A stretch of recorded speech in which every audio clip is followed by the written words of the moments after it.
ETF 때문에 지금 지각 변동이 생기고 있다. 어느 정도 그 패턴을 만들 수 있는 그 요인을 생각해 보면 앞으로도 계속 패턴은 이어질 것 같아요. 반감기라는 속성, 시장으로 유입되는 유입량이 반으로 줄었기 때문에 희소성의 원칙에 의해서 가격이 오르는 건 어쩔 수 없는 시장의 반응이에요. 다만 반감기 말고도 시장을 움직일 만한 그런 요인들이 많이 있기 때문에 거기에 우리가 어느 정도 가능성을 열어둬야 되겠다.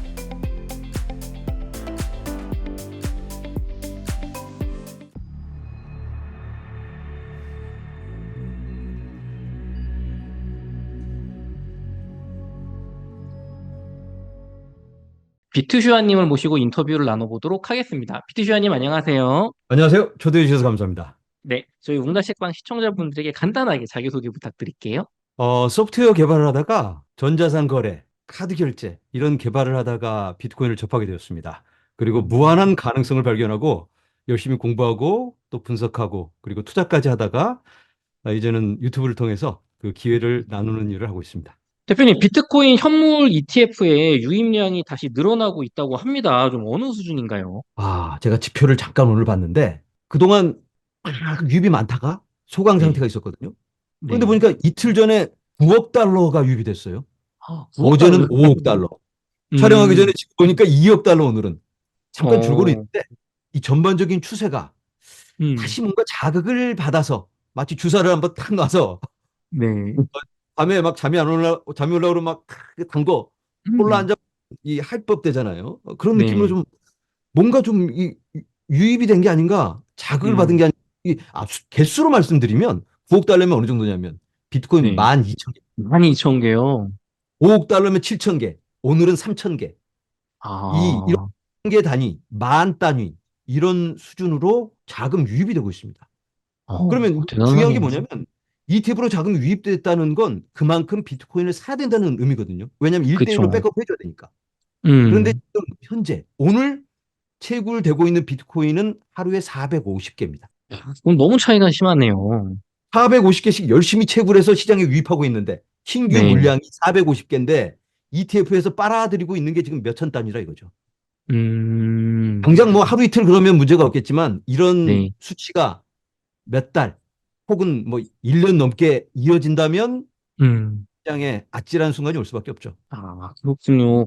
대표님, 그럼 이렇게 유입량이, 현물 ETF 유입량이 늘었을 때 비트코인 가격은 좀 어떻게 움직였었나요? 지난 1월부터 계속해서 추적을 해봤거든요. 그냥 커플링 중에 이런 커플링은 없다. 아까 말씀드린 것처럼 ETF를 산다는 건 그만큼의 음, 자금이 되는 거고 그만큼 같은 가격으로 똑같은 물량만큼 비트코인을 사서 쟁여놔야 된다는 얘기입니다. 그리고 그쵸. 온체인에서 이게 확인되고 있는 거고.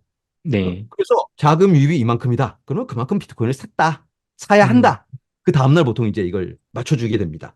그렇게 네. 보면 되니까 커플링으로 움직일 수밖에 없습니다. 그러면 이렇게 유입량이 늘어난다는 거는 결국은 비트코인 가격이 또 상승할 수밖에 없다. 이런 또 결론이 그렇죠. 나오는 것 예, 같습니다. 맞습니다. 어, 굉장히 많이 올랐는데 네. 이러다가 잠깐 또 잠깐 뭐 큰 기관이 한번 잠깐 실수로 넣었나 테스트로 했나 뭐 이렇게 볼 수는 있겠지만 이런 네. 모습이 이어진다면 그래서 이게 이 네. 추이를 잘 봐야 됩니다 우리가 이런 모습이 음, 계속 뭐 1, 2주 이어졌다 그러면은 추세 전환이 되었다라고 볼 수 있겠죠. 아직은 판단 추세가까지 바뀌었다고까지는 좀 하긴 이르다. 지금 3일 굉장히 좋은 그쵸? 모습을 보였는데 네. 지금 이 3일이라는 게 아무 이유 없이 올랐다면 그렇게 생각할 수가 있는데 네. 이유가 있거든요, 사실. 이럴 어떤 이유가 수밖에 있어요? 없는 이유가. 왜냐하면 어, 불과 한 2개월 전만 해도 ETF를 사는데 누가 사는 네. 거야, 이거? 진짜로 사는 건가? 음, 기관들이 맞아요. 의심 사는 거 많았어요. 아닌가? 음, 우리가 지금 괜히 김칫국 마시고 있는 거 아니야? 뭐 맞아요. 방송에서는 기관들이 들어오네, 연금 펀드가 음, 펀드가 이렇게 뭐 얘기를 하는데 실제로 네. 그런 모습일까? 이걸 확인할 수가 없었습니다. 그런데 네. 5월 초에 한 달밖에 안 됐습니다. 한 달 전에 기관들이 분기마다 보고를 하게 돼 있거든요. 지난 어, 분기에 뭘 얼만큼 샀는지 보유하고 있는 자산을 보고하게 돼 있는데 네.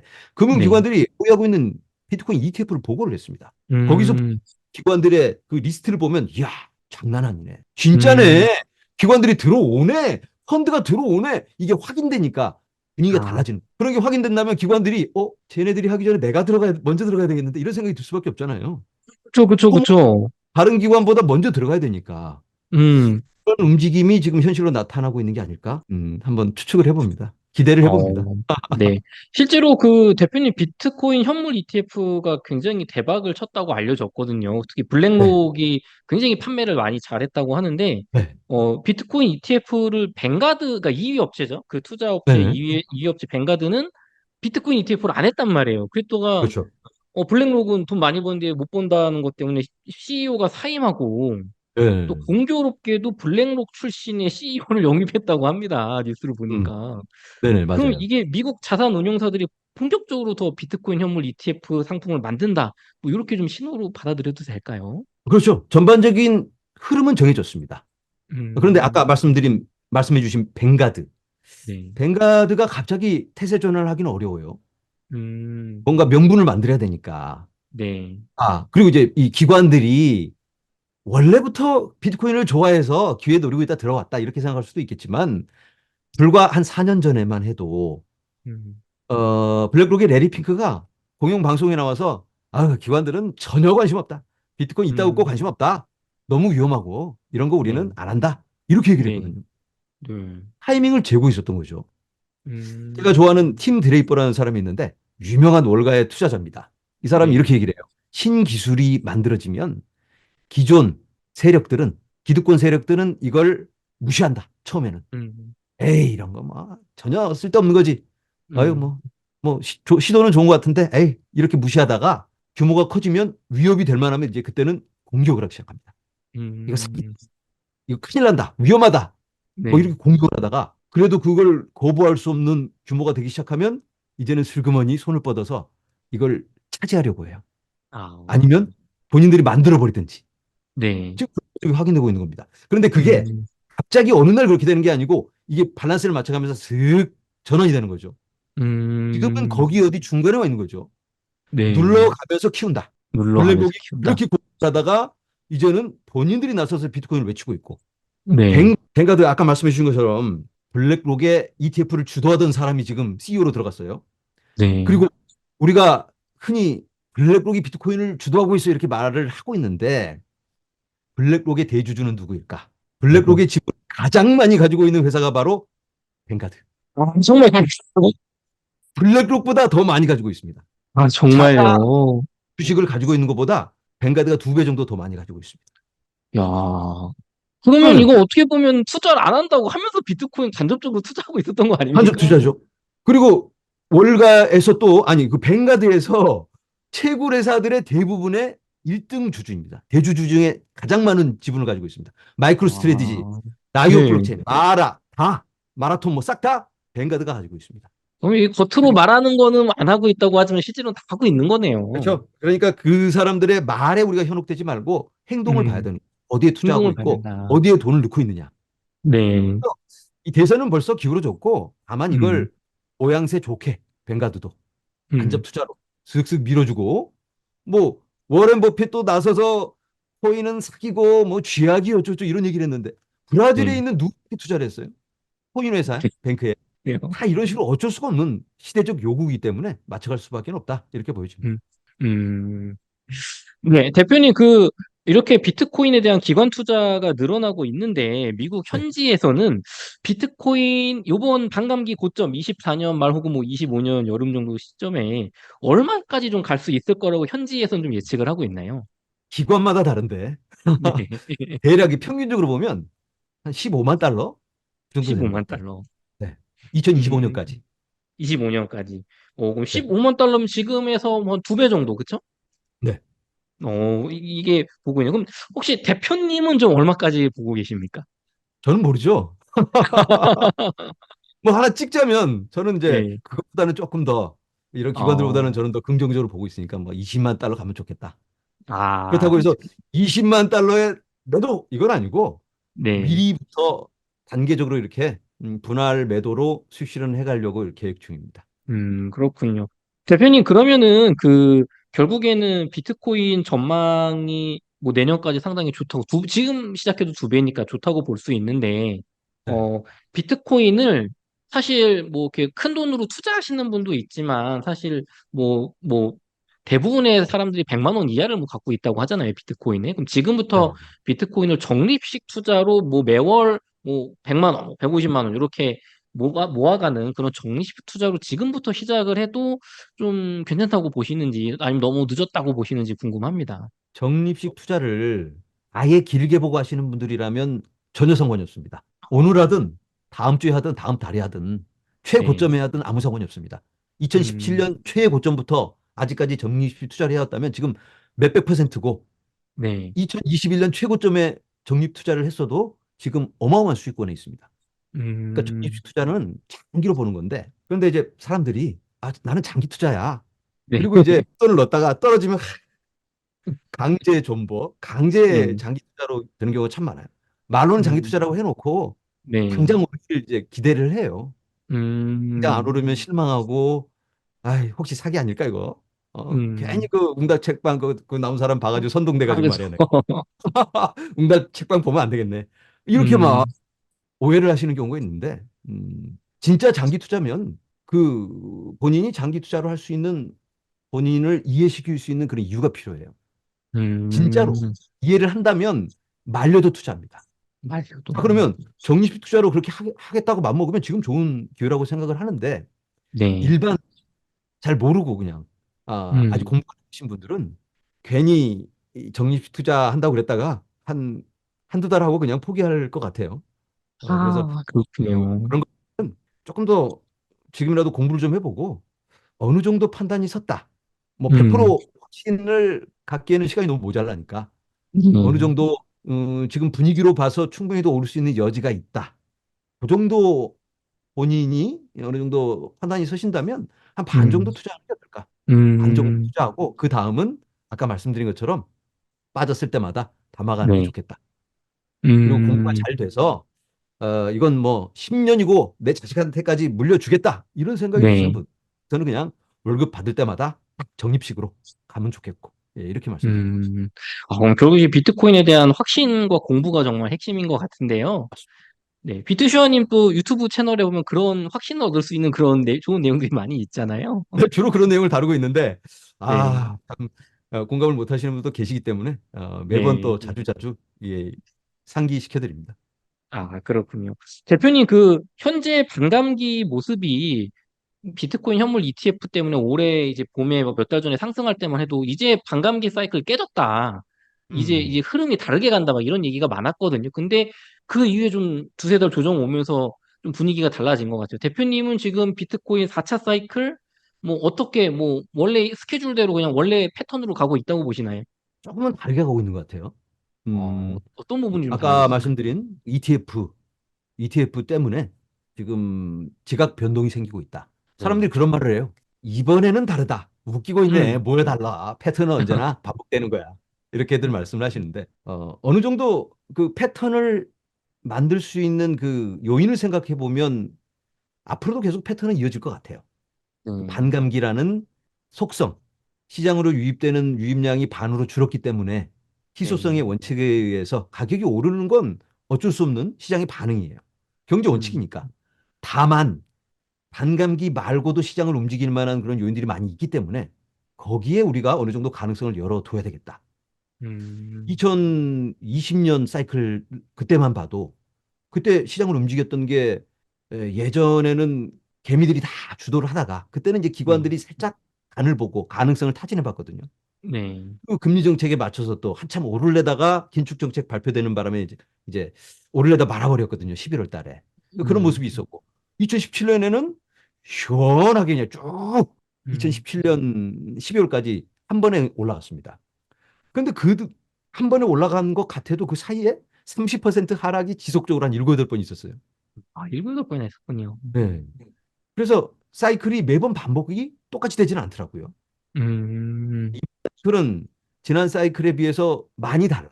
말씀드린 것처럼 반감기 전에 정고를 뚫어버렸고 또 네. ETF라는 어마어마한 변수가 자리를 잡고 있기 때문에 앞으로 음, 어떻게 된다를 우리가 미리 속단하기는 굉장히 어렵죠. 그래서 여러 음, 가능성을 두고 접근을 해야 된다라고 말씀을 드리는데 그래도 어느 정도 사이클은 있죠. 예를 들어서 올 여름에 갑자기 기대했던 것보다 많이 올랐다. 그러면 많이 오르고 나서 이제 심하게 하락을 하면 시즌 종료네. 음, 이렇게 판단하기는 좀 무리가 있는 거죠. 왜냐하면 음, 반감기의 약발이 아직 남았으니까. 음, 반감기의 약발이 또 있잖아요. 네. 4년 사이클에 그 틀에 맞춰서 가는 거니까.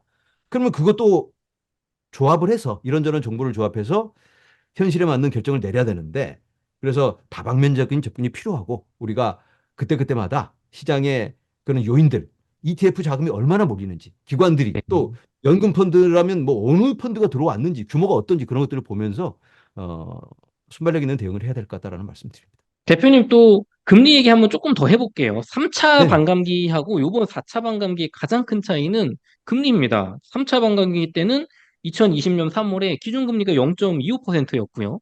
네. 지금 24년 5월에는 5.5%거든요. 이 네네. 반감기라는 거는 똑같지만 지금 아까 대표님께서 유동성이 가장 중요하다고 하셨는데 네. 유동성적인 측면에서 지금 금리 차이가 5%나 나거든요.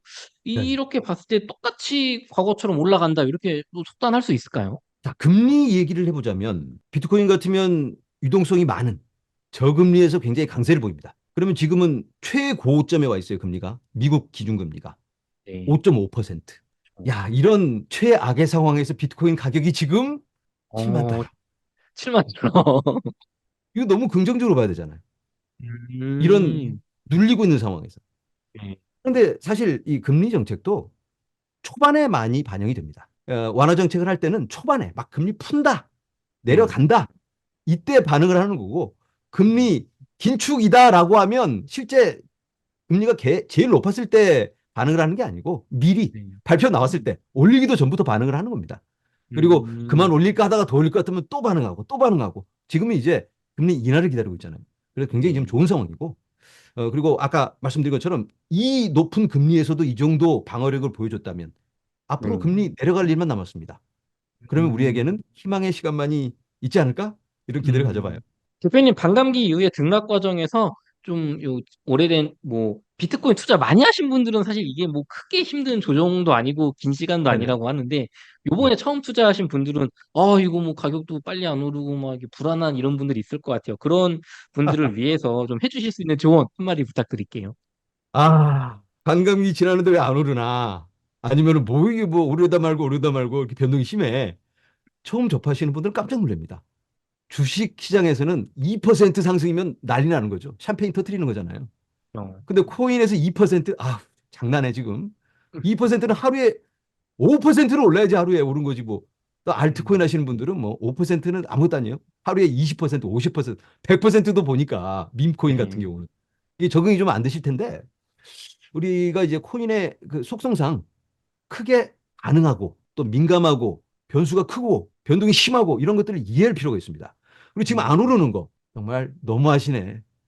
반감기 지난 지 2달밖에 안 됐는데 아직도 안 음, 오르신다고 그렇게 실망하신다거나 뭐 이제 뭐 그만해야 되겠다. 뭐 떠나시겠다 이런 말씀하시는 분들 보면 참 너무하신다.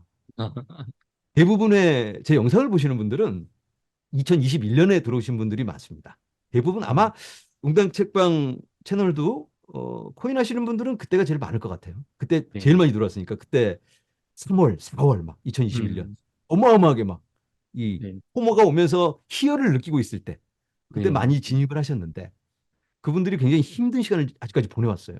그분들이 지금 조바심을 느끼고 계시는 분들도 어느 정도는 계십니다. 그분들에게 음, 제가 말씀을 드리자면, 여러분, 우리가 3년을 기다렸습니다. 3년. 그런데 3개월을 못 기다려요. 음. 너무 하시네. 이러지 맙시다, 우리. 네. 이렇게 말씀드립니다. 대표님, 그, 이제 미국 그 재선 얘기 한번 해볼게요. 미국 선거 얘기 네네네. 해볼게요. 미국 그런 거. 최근에 정책적으로 좀 변화가 많이 있었던 것 같은데, 미국 하원에서 뭐 FIT 21이라는 뭐 법안을 통과시켰다고 하는데, 이게 좀 뭐 어떤 법안인가요, 대표님? 굉장히 지금 화제의 중심에 서 있는 법안인데, 그게 21세기 금융혁신, 그리고 기술 법안입니다. 어, 뭐, 말이 거창한데, 네. 핵심은 뭐냐면 암호화폐 산업을 우리가 활성화시켜야 되는데 어떻게 할까? 이 암호화폐 산업을 규제를 잘 해야 되는데 이 규제를 SEC가 아닌 CFTC한테 맡기자. 어, 상품과 선물을 관할하는 게 CFTC인데 네. SEC 얘네들한테 맡겨놨더니 툭하면 소송 걸고 못 살게 굴고 미국 이 암호화폐 산업을 해외로 내쫓고 있다. 이거 안 된다. 이러다 큰일 난다. 뒤처진다 우리. 음, 아직까지는 대부분의 이 기술적 혁신은 미국이 주도를 했습니다. 근데 지금 완전히 미국이 후진국이 되고 있어요. 음, 야, 이래 갖고는 안 된다. 그래서 법안을 상정을 했습니다. 그게 바로 21세기 그 금융 혁신 법안인데 이제 이 혁신 법안을 잘 들여다보면 굉장히 디테일하게 여러 내용이 담겨 있어요. 어, 탈중앙화의 기준은 어떻게 잡아야 될지. 그리고 규제를 한다면 어떤 기준으로. 코인은 몇 퍼센트를 이 발행 주체가 가지고 있으면 이건 충분히 탈중앙화되지 않았다라든가 아니면 음, 코인을 이 진행하는 과정에서 어떤 절차를 밟아야 될까. 뭐 이런 내용이 들어 있어서 이게 활성화되고 제대로 통과가 된다면 야, 이거 미국 짐 싸서 나가려는 그런 회사들이 다시 돌아올 수 있겠다. 이런 해석을 해볼 수 있는데 실제로 많은 회사들이 해외로 좀 나가고 있습니다. 네, 얼마 전 그 컨센서스 2024 행사가 있었는데 세계에서 가장 큰 암호화폐 행사예요. 네, 여기에 나온 업체들이 하나같이 하는 말이 해외로 지금 더 확장을 하고 있는데 미국에서는 있는 거 그대로만 갖고 있고 눈치 네, 보다가 여차하면 나갈 수도 있는 그런 상황입니다. 음, 그래서 미국 정치인들도 어느 정도 자극을 받고 있는 것 같고 네, 또 여기에 맞춰서 지금 여러 정치인들이 옛날 같지가 않아요. 옛날에 음, 2022년이니까 그때 암호화폐 법안들이 막 나와서 토론하다가 상원에서 말도 안 되는 딴지를 걸어서 무마시킨 적이 있었는데 지금 음, 이 법안을 주도하고 있는 이런 그 의원들을 보면 굉장히 공부를 많이 하고 이해도가 네, 높습니다. 그래서 아, 지금 이 법안들이 그냥 정치적인 대립 관계가 아니고 실제적으로 실리를 따지는 법안이기 때문에 미국에게 어떻게 하는 게 더 유리할까 이런 걸 논하고 있습니다. 음, 옛날 음, 같으면 이 공화당이 내놓은 법안이면 민주당이 무조건 반대하는데 요번에 투표 결과를 보니까 278대 136으로 통과를 시켰어요. 하원에서. 음, 민주당에서도 70명이 동참을 했습니다. 아, 이 정도 규모면 이건 우리가 지금 이거 착각하고 있었네. 민주당에서 무조건 반대해 줄 줄 알았는데 조 바이든이 네, 본인이 이거 안 돼. 암호화폐 밟아버려. 무조건 반대야. 사기고 이거 도박이고 음, 우리 달러를 끄집어 내려서 만신창이로 만들 애들이야. 얘네들은 암호화폐 이거 다 쫓아내. 이런 행정 명령을 내렸습니다. 그걸 실무를 담당하던 친구가 겐슬러라는 친구가 있어요. 에디 겐슬러라는 친구가 있는데 이 지시를 받고 이렇게 하고 있는 건데 가만 보니까 분위기가 아니 민주당 의원들까지 돌아서니까 안 되겠다. 야야 잠깐 잠깐 잠깐 잠깐. 이러고 캔슬러한테 이제 전화를 한 것 같아요. 이거 음, 그건 아닌데 캔슬러가 부랴부랴 자다 일어나서 이거 통과시켜 이거? 아 이거 아니라고 해놓고 승인해 주란 말이야 이거? 어떻게 이거? 굉장히 입장이 음, 곤란하게 됐는데 캔슬러가 이도류 네, 그렇게 우겨댔는데 갑자기 음, 태세 전환을 하면서 승인을 시켜버렸어요. 네, 이게 갑자기 그렇게 어느 날 무슨 마음의 변화가 일어난 게 아니고 깨우침을 얻은 게 아니고 정치적인 압력인데 그게 말씀하신 이 Fit21 이 법안과 아주 밀접하게 관계가 있습니다. 이게 굉장히 충격을 많이 받았어요. 여기. 아, 이, 이 FIT 21 법안에 도화선에 불을 붙인 게 트럼프입니다. 트럼프, 트럼프의 정치적인 태세 전환, 암호화폐를 네, 갑자기 외쳤거든요. 네. 그런 연결이 있지 않았나 이렇게 봅니다. 대표님, 그럼 이제 미국에서도 현지에서 느끼시기에도 미국 정치나 주류 이런 쪽에서 이제 비트코인 혹은 비트코인뿐만 아니라 암호화폐 전체를 바라보는 지금 시선이 완전히 달라지고 있다라고 얘기해 주시는 거잖아요. 그렇죠. 그, 실제로 지금 트럼프 전 대통령 같은 경우는 과거에는 뭐 암호화폐 뭐 주고 뭐 사기다 이런 식으로 얘기를 하시다가 네네. 최근에는 뭐 암호화폐에서 연일 우호적인 발언을 하고 무슨 뭐 트럼프 코인이라는 것도 발행을 했다고 합니다. 이게 좀 맞습니다. 어떤 예. 얘기인가요? 트럼프 코인은 본인이 한 것 같지는 않고 NFT를 팔아먹었거든요. 음, 폴리곤이라는 블록체인 위에서. 그러면 폴리곤이면 비트코인도 아니고 네, 알트코인이잖아요. 네. 알트코인 위에서 금융 활동을 한 겁니다. 그러면 이게 완전히 사기고 본인이 때려잡아야 되겠다고 생각을 하면 돈 몇 푼 벌자고 역사적인 이 오점을 남길 수는 없잖아요. 그쵸, 꼬투리 잡히면 그쵸. 안 되는데. 대선에서 야 음, 당신 그 사기 활동했잖아. 사기 저 코인 찍어갖고 거기서 막 팔아먹고 말이야 NFT인가 뭔가 그 말도 안 되는 사기 음, 국민들의 그 혈세를 그 빨아먹어 당신 그 저질이네 이렇게 이제 바이든이 공격을 할 텐데 네. 거기에 대한 준비가 돼 있다 각오를 음, 했다라고 볼 수 있는데 사실은 음, 그때까지만 해도 어느 정도 암호화폐 투자자들의 이 환심을 사기 위해서 그 정도 활동을 하지 않았나 이렇게 봤는데 음, 이번에는 비트코인 기반에서 오디널이라고 또 NFT를 만들 수가 있습니다. 네. 본인의 NFT를 산 사람들한테는 비트코인 기반 코인까지 주겠다라고 어, 얘기하면서 이제 비트코이너들의 마음까지 사로잡고 그리고 음, 얼마 전에는 본인이 대통령에 당선되면 비트코인 소유 활동 마음껏 하게 해주고 미국에서 암호화폐 산업이 꽃을 피우게 해주겠다. 이런 내용을 음. 얘기합니다. 그래서 이 사람이 새 사람이 됐네. 야, 어디서 이런 깨우침을 받은 걸까? 혹시 이 와이프한테? 왜냐하면 이 트럼프 여사님이 먼저 솔라나 기반에서 NFT를 발행해서 재미를 봤어요. 아, 그렇군요. 거기서 이 남자들이 또 이 여사님들한테 약하니까 여보 네. 당신도 좀 해봐. 이거 재밌어. 그러면 이제 네. 한번 해봤더니 이거 할만하네. 나이 든 음. 사람도 하고 이렇게 또 자극을 받고 그리고 또 요즘 분위기가 여론조사를 보면 미국의 대략 뭐 한 20% 이상 암호화폐를 소유하고 있어요. 그리고 음. 미국에서 강아지를 키우는 사람이 5,500만 명 정도가 됩니다. 그런데 네. 암호화폐 투자하고 있는 사람이 8,500만 명 정도 된다. 이런 집계가 나오고 와, 있어요. 그렇게 많나요? 그 강아지 키우는 분들보다 많군요, 이제. 그렇죠. 집계마다 다른데 어떤 여론조사는 뭐 5천만 명이다. 어떤 데는 9천만 명이다. 이렇게 나오고 있는데 음. 대략 뭐 평균 잡아서 한 8천만 명은 넘습니다. 네. 그렇다면 강아지보다 많은 암호화폐 투자자들인데 그 사람들을 등지고 대선을 이긴다? 이건 뭐 거의 불가능하다 볼 수 있는데 음. 실제로 암호화폐 그런 이 멘트를 날리고 나서 굉장히 지지율이 높아졌어요. 그리고 반응이 워낙 뜨겁다 보니까. 그리고 코인베이스가 나서서 스탠드 위드 크립토 이런 운동을 벌이고 있습니다. 암호화폐와 음. 함께 일어서자. 참여한 사람들이 100만 명이 넘습니다, 지금. 야. 100만 명이 그냥 참여 가입 이게 아니고 그 사람들이 활동을 하는데 코인베이스에서 이제 그 문구를 써줘요. 이런 네. 이런 내용으로 본인들이 속해 있는 그 정치인들, 상원 의원, 하원들한테 전화해라. 이메일 보내라. 어. 이렇게 이제 스크립을 써주니까 실제로 그걸 이제 이메일 보내고 전화해서 나는 암호화폐 좋아하는데 당신이 이런 정책을 갖고 있어서 굉장히 불편하다. 한번 살펴봐라. 링크 음. 주고 이렇게 활동을 하는데 20만 명이 실제로 연락을 했다고 합니다.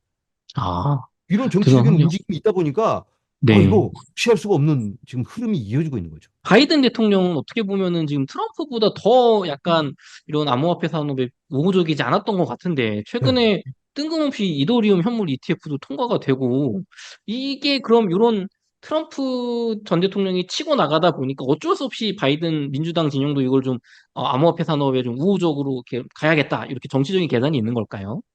대부분 그렇게 해석하고 있습니다. 음. 뭐 바이든이 직접 입으로 말한 건 아니지만 흐름으로 봤을 때, 이 흘러가는 상황, 그리고 정황을 봤을 때 이건 그럴 수밖에 없는 상황이다. 음. 트럼프가 대놓고 바이든한테 가서 이런 얘기하면 코인이 뭐야? 암호화폐가 뭔데? 이렇게 대답할 거다. 그 친구 음. 아무것도 모른다. 겐슬러, 바이든 다 암호화폐 뭐 쫓아내고 괴롭히는 거 아니냐. 나를 뽑아라. 음. 당신이 암호화폐를 좋아한다면 나를 뽑아라. 이런 멘트를 날리고 바이든이 그걸 보니까 고민을 했겠죠. 야, 이거 뭔가 대책을 세워야 되겠는데 하고 이제 참모들을 모아서 야, 어떻게 할까? 아직까지 해오는 말이 있으니까 갑자기 나는 코인이 좋아요. 이렇게 하면 거짓말하네. 탄론하니까 음. 그냥 돌만 던지지 말자. 요 음. 정도 수위 조절을 해가면서 조금씩 조금씩 바뀌는 게 아닌가. 그리고 음. 이번에 이더리움 현물 ETF가 승인됐단 말이에요. 네. 그러면 적어도 기록적으로는 바이든 정권 아래서 승인이 된 겁니다. 그쵸, 그쵸. 비트코인도. 그럼 아, 결국 그쵸. 이 바이든이 이뤄낸 겁니다. 음. 현물 ETF를. 그쵸. 본인이 크레딧을 받을 수도 있어요. 분위기만 아, 잘 엮어 나가면 전략적인 행보죠, 이거 완전히. 대표님, 그러면 이렇게 미국 두 대선 주자분들이 지금 암호화폐 전반적으로 굉장히 우호적인 스탠스를 취하고 있다면 결국에는 비트코인, 나아가서는 알트코인 시장 가격적인 측면에서도 굉장히 좀 상승 요인이 되지 않을까 싶은데 이런 것도 뭐 가격에 좀 좋은 영향이 좀 미칠 수 있을까요? 대선이 코인에게는 굉장히 좋다라고 생각을 합니다. 그런데 이제 음. 이 바이든이 대놓고 나는 코인이 좋아요 이렇게 하지는 않을 것 같아요. 본인은 음. 코인이 싫은데 다른 사람들이 원하면 그 동료 민주당 의원들이 찬성한다면 네. 거부권을 행사하지 않겠다라고 막 얘기를 했습니다. 음. 말씀하신 그 FIT 21 네. 법안에 대해서. 처음에는 거부권을 하겠다고 그러더니 이제 네. 물러서면서 음. 본인은 싫지만 동료 의원들이 찬성한다면 따르겠다. 이렇게까지 얘기했기 음. 때문에 본인이 막 나도 좋아 이럴 것 같지는 않아요. 다만 음. 반대하지 않은 것만으로도 충분히 긍정적일 수 있고 그리고 이제 대선이 이제 마지막으로 이제 치달으면서 결국은 네. 풀어주기 공약을 내세울 수밖에 없기 때문에 음. 유동성이 많아진다는 건 결국 또 코인 상승 이렇게 볼 수밖에 음. 없다. 대표님, 그럼 또 이제 어떻게 보면 이게 대선 선거를 이기기 위해서 이렇게 좀 행보를 하는 거잖아요. 그럼 네네. 11월까지는 뭐 비트코인 암호화폐 가격이 좋다고 치고 선거 끝나고 나서 뭐 트럼프 대통령이나 바이든 대통령이 됐을 때 이제 대통령 됐으니까 음. 이제 뭐 이렇게 입싹 씻고 이제 뭐 암호화폐 이제 때려잡는다거나 뭐 이럴 가능성은 혹시 없을까요? 스탠다드 차터드라는 분석 회사가 있어요. 네. 은행. 거기서 어제 기사에 의하면 트럼프가 당선되면 15만 달러 간다. 정답. 올해 안에.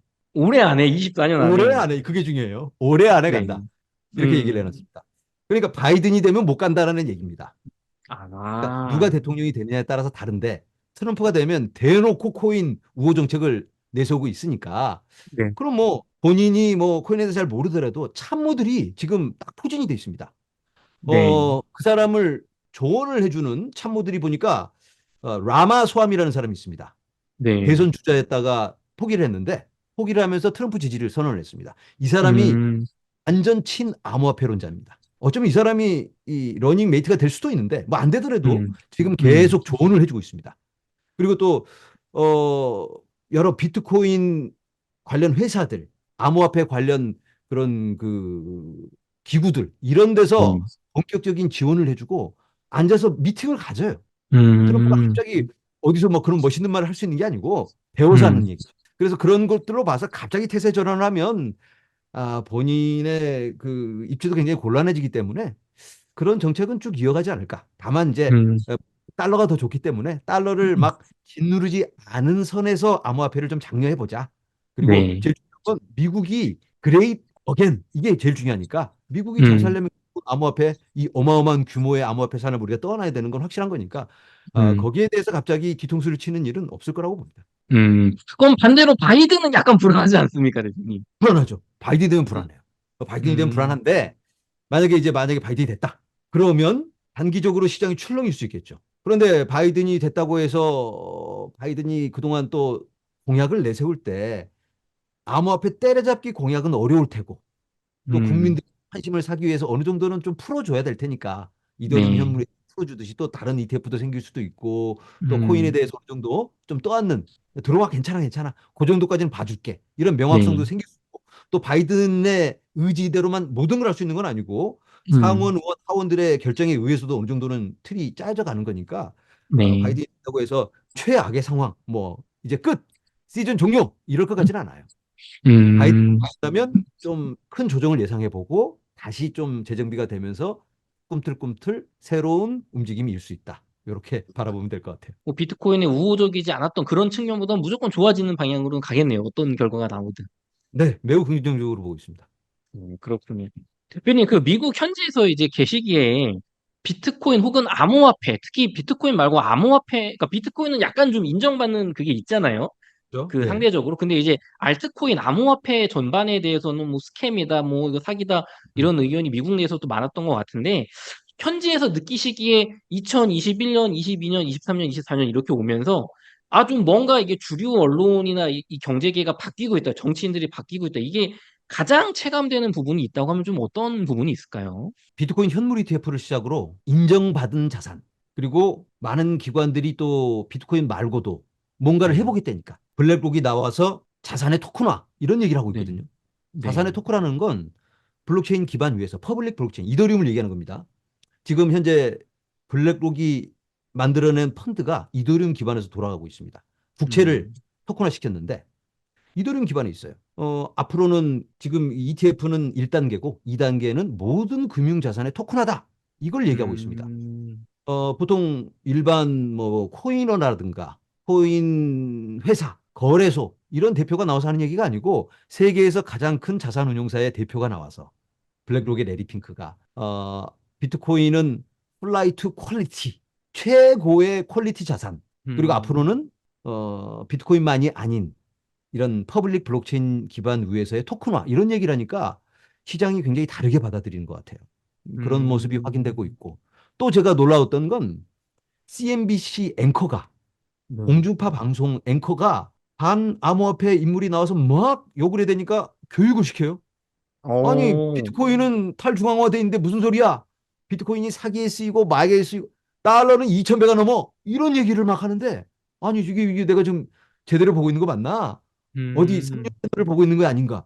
이런 착각이 들 것처럼 CNBC 방송에서 앵커들끼리 또 싸웁니다. 어떤 사람은 음, 에이 그래도 아니지. 비트코인에 너무 불법이 너무 많고 그래도 음, 변동이 너무 심하고 그러니까 아니 그러면 금은 뭐 지금 금이 처음부터 그런 금이었나? 사람들이 이렇게 인정해주게 지금 왔는데 금이 지난 10년 동안 한 게 뭐야? 이러면서 막 비트코인을 찬양을 하는데 좀 CNBC 보면 이제 나이 든 조라는 분이 계시는데 야, 그 사람은 대단해요. 열정이. 이런 어, 모습을 보면서 야, 이래도 되나?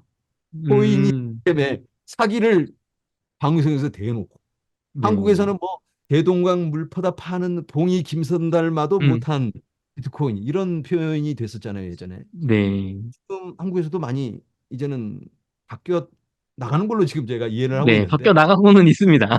나가고는 있죠. 아직 뭐 미국만큼은 아니겠지만. 음, 그래서 우리가 이 생각의 틀을 깨야 될 필요가 있다. 이런 말씀을 드려요. 음, 특히 아, 뭔가 결정권을 가진 사람들부터. 근데 음, 그게 아쉬워요. 결정권을 가진 사람들은 결정권 말고도 다른 것들을 가졌다 보니까 위기감이 네, 없습니다. 하던 대로 하면 되지. 음, 뭐 새로운 거래. 뭘 공부해? 아우 공부 싫어 이제. 공부는 평생 너무 많이 했어. 하던 대로 네, 한다. 이런 얘기를 자꾸 하다 보니까 코인이 사기로 그냥 붙박이로 그냥 붙어 있는 것 같아요 거기. 이건 음, 아니다.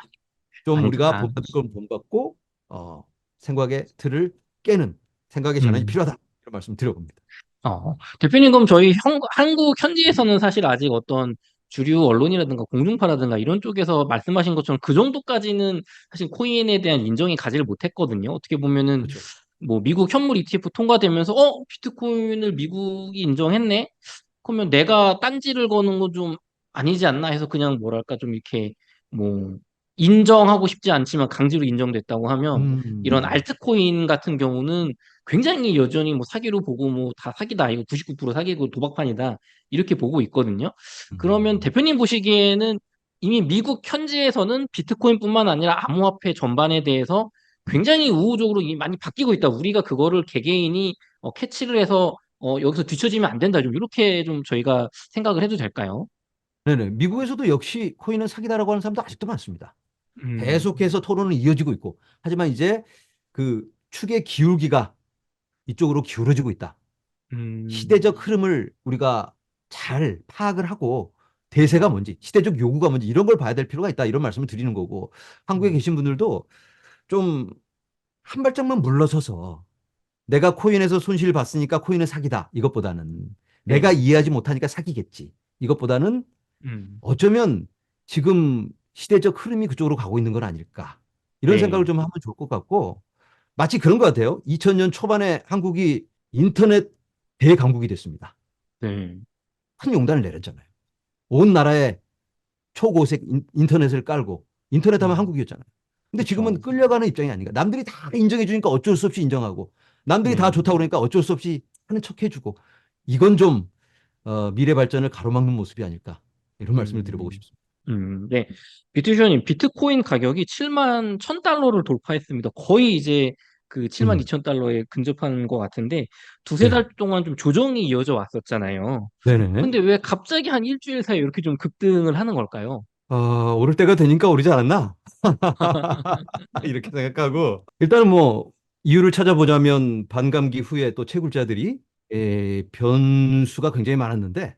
구조조정도 하고 정리될 채굴자들은 정리도 되고 음, 그리고 또 ETF라든가 그런 움직임까지 싹 이어지다 보니까 굉장히 또 좋은 뉴스들이 참 많이 있어요, 요즘. 그런 것들이 복합적으로 음, 연결돼서 지금 좋은 모습 이어가고 있지 않나 이렇게 봅니다. 네. 그럼 좋은 뉴스들 그 숫자 듣도록 하고 그 비트코인 ETF가 승인되고 나서 한동안 좀 가격이 조정이 있었잖아요, 네네. 대표님. 네네. 그러다가 이제 또 급격한 상승이 왔었고, 요번 음, 이더리움 ETF도 통과되고 나서 조금 가격이 안 좋았다가 음. 지금 다시 상승을 했거든요. 네. 그러면은 이것도 이제 사실은 예전 비트코인 ETF 통과 때처럼 이제 또 급등하는 것만 남은 거 아니냐 또 이런 의견도 있거든요. 어떻게 보시나요? 지금의 움직임은 음, 전체 사이클에 맞춰서 그리고 또 시장을 움직일 만한 그런 소식들이 들려오고 여러 움직임이 네. 포착되고 있잖아요. 그래서 음, 거기에 대한 반응이 아닐까 이런 생각이 들고요. 이더리움만 놓고 보자면 이더리움도 결국은 비트코인의 그 흐름을 따라가지 않을까. 그 ETF에 대한 기대감으로 또 상승하고 막상 또 음, 거래가 시작되면 기대했던 것만큼 또 물량이 유입이 되지 않으면 실망감에 빠지기도 했다가 네. 다시 진짜 볼륨이 막 올라가면서 음. 자금이 유입되면서 본격적인 상승으로 연결되지 않을까 이런 예상을 해볼 수 있을 것 같아요. 어떻게 보면은 지금 이렇게 저 같은 경우는 좀 1위 1비 하면서 막 이러지 않을까 이렇게 하는 것 같은데 아마 비투비아님은 그냥 비트코인 제 갈 길 가고 있다 약간 이런 느낌으로 들리거든요. 그러니까 저 같은 경우는 이제 큰 그림을 보고 그쵸. 이 예상 범위 안에서 잘 가고 있나? 궤도 음, 안에서 벗어나지만 않으면 특별히 음, 긴장할 필요 없고 우리가 이제 여러 시장의 소식들도 있고 뉴스도 나오는데 주목해 봐야 될 게 있고 그냥 그런가 보다 하고 스쳐 지나갈 뉴스들이 있거든요. 그래서 그런 걸 좀 네. 분별하는 시각도 필요하겠다. 이렇게 말씀을 드려봐요. 그러면 대표님 같은 경우 지금 뭐 특별히 엄청나게 막 큰 호재나 악재가 있는 건 아니고 그냥 일상적인 반감기 이후에 조정이 지나고 오를 때 돼서 조금 오르는 거고 또 언제든 떨어질 수도 있다 뭐 이렇게 보시는 건가요? 이런 건 아니에요. 어, 일반적인 사이클에 비해서 지금 적당히 가야 할 구간에 가 있는데 음, 아직까지 그 비트코인 사이클을 돌아보면 지금 굉장히 음, 좋은 자리에 와 있습니다. 훨씬 더 어, 높이 상승을 했고 네, 반감기 전에 존고를 뚫어버렸거든요. 그쵸, 그쵸. 네. 그래서 이걸 우리가 좀 다르게 봐야 되는데 그럼 왜 네, 도대체 뭐 때문에 이렇게 시장이 음, 흥분하면서 뜨거운 반응을 보여주는 걸까? 이런 생각을 네, 해보면 그건 ETF라든지 그런 음, 제도화적인 그런 움직임이 있고 또 그쵸, 반감기 말고도 시장에 지금 판이 깔리고 있잖아요. 조금 음, 더 투자하기 쉬운 그런 환경도 만들어지고 있고 정치인들의 움직임이라든지 이런 것들이 지금의 상승장을 좀 주도하고 있지 않나 이렇게 보고 있습니다. 그렇군요. 대표님, 그러면은 그 시청자분들한테 가장 중요한 질문 하나 드려보겠습니다. 네네네. 지금 비트코인을 아직 매수하지 않은 분들이 계시다고 하면 네. 지금 비트코인을 매수하기 가장 어떤 그 좋은 가격과 시기일지 괜찮은 시기일지 좀 궁금합니다. 음. 지금 당장 오늘 그쵸, 그쵸. 네. 야 지금이 촬영하는 시간이 6월 7일이거든요.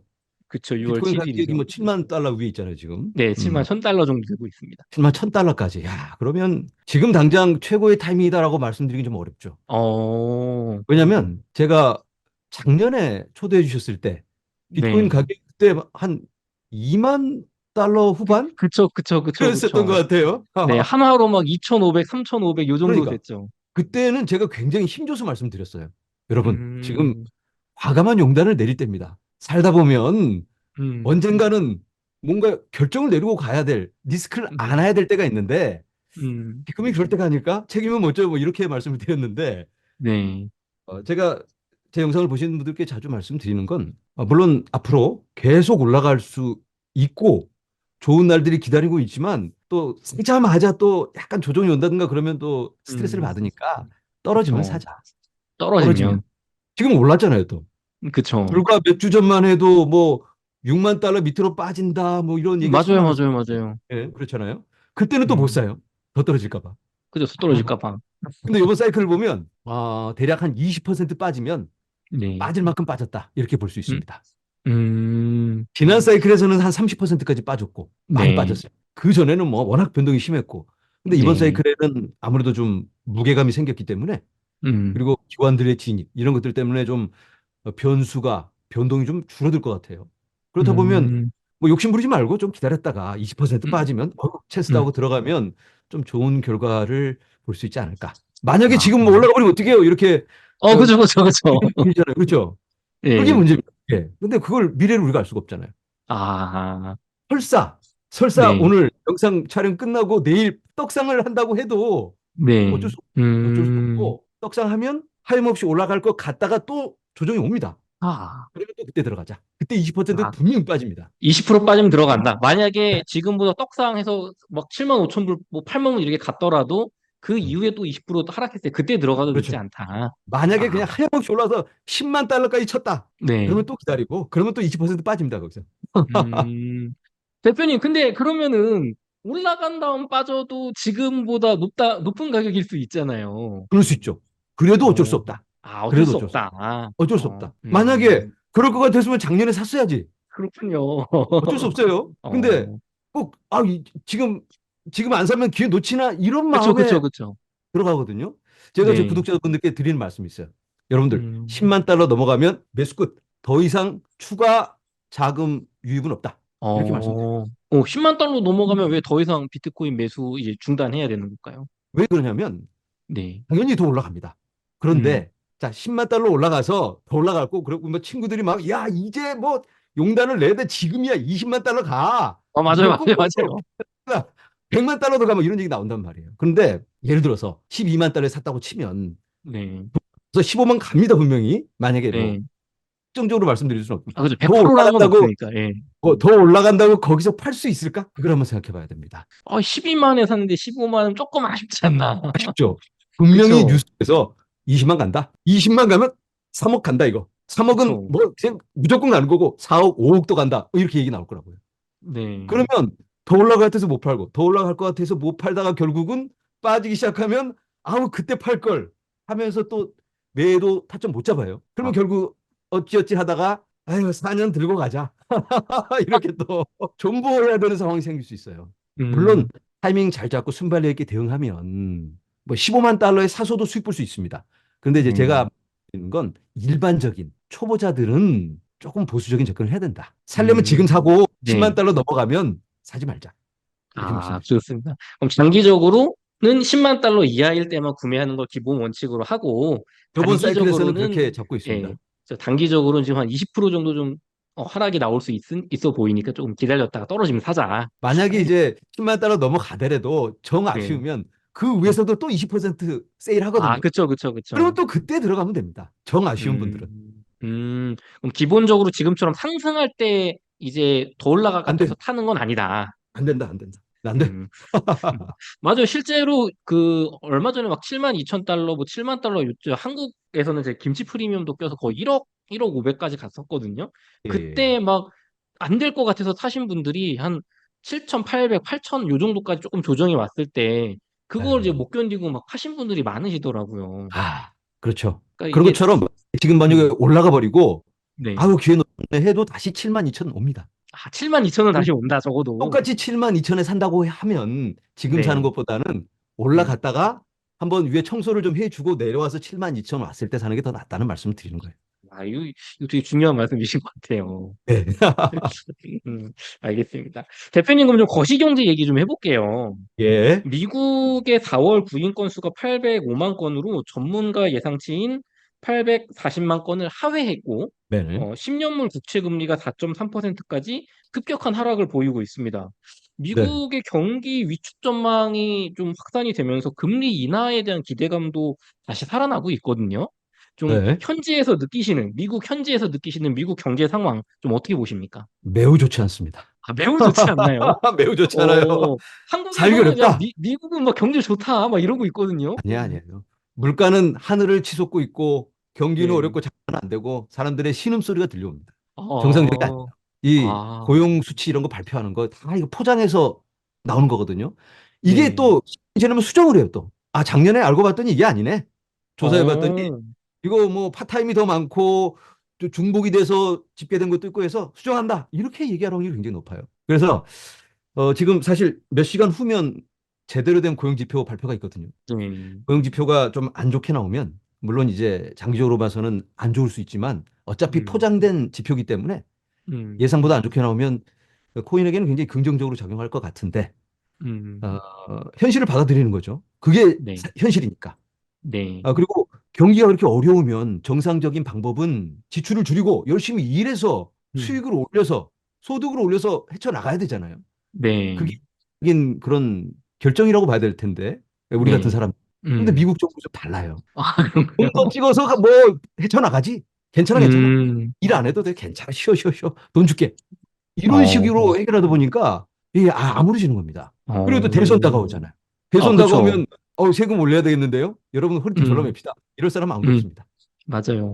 세금 없어요. 괜찮아, 괜찮아. 돈 나눠줄게. 걱정하지 말아요. 이렇게 나올 음, 테니까 어떤 방법으로든 헤쳐나갈 겁니다. 돈 찍어서 헤쳐나갈 음.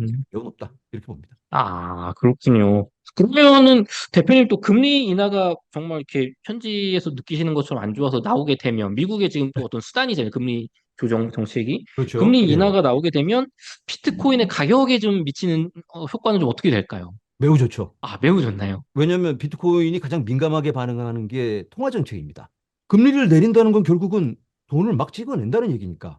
네. 돈이 없으면 화폐 가치 하락. 음. 화폐 가치가 하락하면 모든 자산은 올라가는데 그중에 하드 에셋, 하드 자산, 그 네. 가치를 지켜줄 수 있는 자산, 최고는 비트코인이죠. 그래서 음. 긍정적으로 반응할 수밖에 없고, 또 금리 인하면 뭐 6개월 후, 뭐 1년 후에 폭락한다, 최저점 음. 찍는다, 이런 분석도 참 많은데 네. 그거는 상황에 따라 다른 겁니다. 아. 걷잡을 수 없이 경제가 망가져서 이제는 뭐 암울한 상황에서 어쩔 수 없이 금리 인하를 한다면 그게 음. 시장의 가격으로 나타나는 게 뭐 1년까지 걸릴 수도 있는 건데, 음. 인플레이션도 어느 정도 제어가 되고 그런 상황에서 좀 더 전략적인 선택으로 금리 인하를 한다면 이건 뭐 음. 너무 좋을 수밖에 없는 겁니다. 그렇군요. 대표님 또 그러면 일각에서는 지금 뭐 어떤 통계 뭐 고용률이라든가 이런 수치들을 네. 얘기하시면서 아 금리 동결 어쩌면은 뭐 금리 인상으로 갈 수도 있다 이런 의견도 일부 있거든요. 아, 전혀 현실성 없는 얘기죠, 그건. 아, 왜냐하면 현실성 아까 없다. 말씀드렸다시피 대선이 지금 5달 남았어요. 맞죠? 네. 그쵸, 그쵸. 5달 남았는데 음. 조 바이든이 전화합니다. 야, 나오라. 아. 지금 상황이 이런데 지금 빨리 좀 해줘, 조치를. 근데 음. 지금보다는 좀 드라마틱하게 마지막 후반부에 서로 바로 네. 연결할 수 있게 좀 어떻게 알았지 하고 윙크를 이렇게 날리면 파월이 오케이 음. 좀 어쩔 수 없이 못 이기는 척하면서 또 네. FOMC 멤버들하고 같이 이렇게 쑥닥쑥닥쑥닥 하고 그렇지 그렇지, 음. 다른 멤버들의 의견도 수렴해서 이렇게 결정 내렸습니다. 이렇게 할 수밖에 아. 없고, 또 한 가지 굉장히 중요한 게 네. 그렇게 하지 않아도 강제될 수밖에 없는 그런 상황이 지금 펼쳐지고 있어요. 왜냐하면 어떤 상황인가요? 네. 그저께 뉴스에 그 미국 정부 기관의 FDIC라는 기관이 있어요. 은행들을 네. 관리 감독하는 기관인데 네. 63개 은행이 이 5천억 달러 이상의 미현실 손실을 보고 있다. 이거 뭐 어. 동네 유튜버가 하는 말이 아니고 미국 정부 네. 기관이 그런, 작년에 그런 상황이 있었죠. 은행 사태. 네. SVB 은행이 네. 꺼지면서 너도 나도 연쇄 막 파산으로 연결될 것 같으니까 연준이 개입을 했습니다. 맞아요. 재무부에서 야 이거 안 음. 되겠다, 구제금융하자 해서 음. 돈 풀어서 막아주고, 또 대형 은행들이 인사로 조금씩 내놓고 해가지고 결국 이렇게 입막음을 했거든요. 그런데 네. 지금 또 다시 골마 터지려고 하고 있습니다. 그때 해결 아. 똑같은 네. 상황입니다. 그런데 이제 그때 음. 반창고를 하나 붙여놨는데 네. 반창고 사이로 고름이 찔찔찔찔 이렇게 삐질삐질 나오고 있는 거예요 지금. 음. 그럼 이거 반창고 띄고 이거 갈라내서 이거 빼내야 되는데, 네. 지금 그걸 해결하려면 근본적인 대안이 필요한데 은행들이 지금 힘든 이유가 바로 국채 때문이거든요. 국채 사서 망했습니다. 가장 안전하다는 국채 사서 지금 쫄딱 망했는데, 음. 해결하려면 국채 가격을 올려야 되죠. 그쵸. 올리려면 금리 인하밖에 없는 거예요, 지금. 금리 음. 인하와 구제 금융 이걸 병행적으로 해야 된다는 거예요. 근데 지금 금리 인상? 말도 안 되는 얘기죠. 아. 그 현실성 없이 어떤 그냥 지표상만 보고 얘기를 하는 얘기라고 생각돼야 되는 거군요. 공포 조작 뉴스다. 공포조정 리스트다. 대표님, 근데 또 일각에서는 비트코인은 비상환 자산이라서 이거 뭐 금리나 이런 거 뭐 주가에 연동되지 않는다. 따로 가격이 움직인다. 요런 좀 주장도 주가하고는 있거든요. 예, 비상관 관계일 수도 있습니다. 주가하고는. 음. 근데 금리하고는 음. 굉장히 밀접한 관계가 있습니다. 아. 비트코인이 가장 중요하게 연관돼서 움직이는 게 바로 유동성이거든요. 글로벌 음. M2 머니 서플라이. 시장에 네. 얼마큼 많이 돈이 풀려 있느냐. 그런데 네. 이상하게 한 지난 10년을 돌아보면 이 네. 유동 사이클과 굉장히 민감하게 반응. 똑같이 움직여요. 완전히 아. 커플링입니다. 아. 2017년에 유동성이 팍 늘어나면서 비트코인 가격이 그렇죠. 떡상을. 코로나 때 네. 돈 어마어마하게 풀어내면서 떡상했잖아요. 그죠. 21년에 막 2020년에, 장난 아니었죠. 네. 그렇죠. 22년에는 긴축 정책. 그때 음. 코인들이 보통의 시간을 보냈잖아요. 네. 돈이 없으니까. 시장에 돈이 메말라 가니까 뭐 위험 자산이라고 할 수 있는 코인을 팔았다. 이렇게도 해석이 음. 가능하고, 다만 더 중요한 건 돈이 많아지면 많아질수록 통화 가치의 하락이다. 화폐 네. 가치 하락이니까 비트코인 같으면 인플레이션 방어거든요. 근데 사람들이 네. 인플레이션 올라가니까 비트코인 가격이 떨어지네 이렇게 얘기를 하는데, 음. 미래에 대한 인플레이션에 대한 방어입니다. 미래에 대한 음. 인플레이션. 지금 돈이 많이 풀린다면 미래 네. 인플레이션 올라갈 거 아니에요. 인플레이션이라는 게 그쵸. 돈 푼다고 바로 올라가는 건 아니니까. 음. 그러면 1년 후에는 인플레이션이 많이 올라가겠다. 이렇게 많이 풀었으니까. 교묘한 뭐 재정 정책을 통해서 이걸 좀 입막음을 하는데 커버하는데 네. 결국은 이 가치의 하락으로 표현이 되거든요. 그래서 음. 돈을 많이 푼다. 그러면 코인은 오른다. 비트코인은 오른다. 음. 이렇게 볼수 있을 것 네. 같아요. 아, 그러면은 대표님이 현지에서 보시기에 지금 미국의 통화 정책, 유동성 정책은 푸는 방향으로 이미 정해졌고 갈 수밖에 없다. 아직까지는 연준이 이 긴축 정책을 해왔거든요.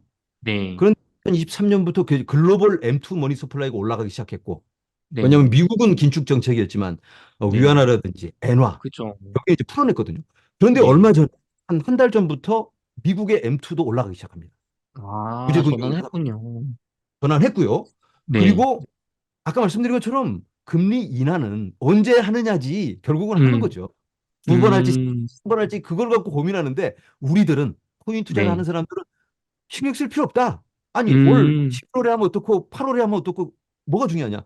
3년 음, 4년 기다렸는데 뭐 몇 네. 달 아무것도 아니다. 그렇게 아무것도 말씀드립니다. 아니다. 맞아요. 실제로 그 유럽에서는 0.25% 금리 인하 뉴스가 또 실제로 나왔습니다. 캐나다도 네. 내렸고 뭐 여기저기 네. 다 미국도 안 맞춰가지 않을 수가 없죠. 그 이더리움 현물 ETF가 이제 미국에서 승인이 되었는데요. 하지만 이게 완벽한 승인이 아직 아니다. 뭐 빠진 부분이 있다라고 좀 얘기를 들었는데 좀 어떤 부분이 있을까요?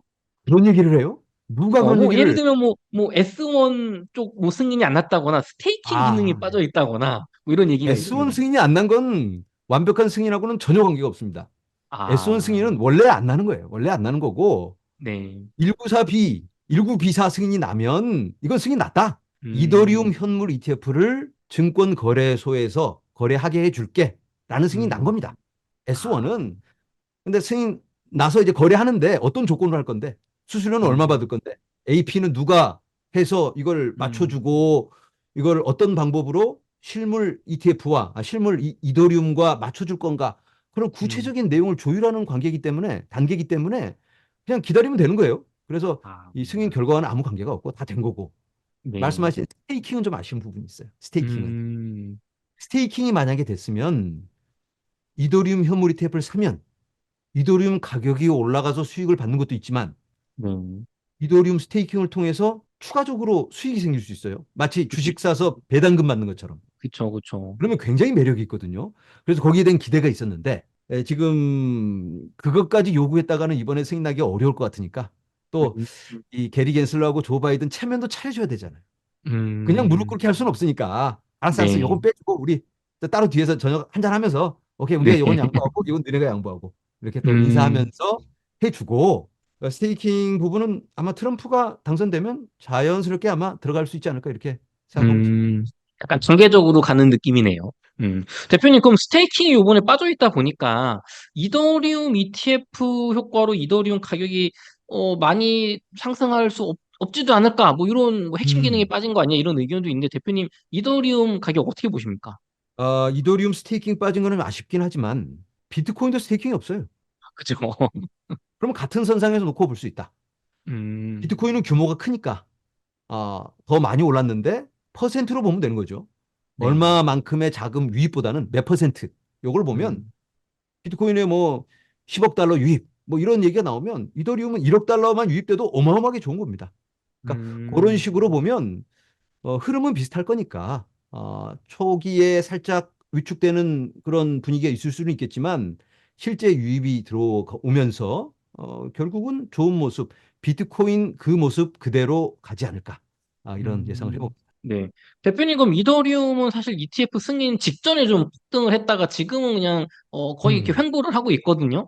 네 맞습니다. 그러면 지금 비트코인은 좀 가격이 너무 비싸다거나 조금 수익률이 적을 것 같다고 주저하시는 분들한테 네.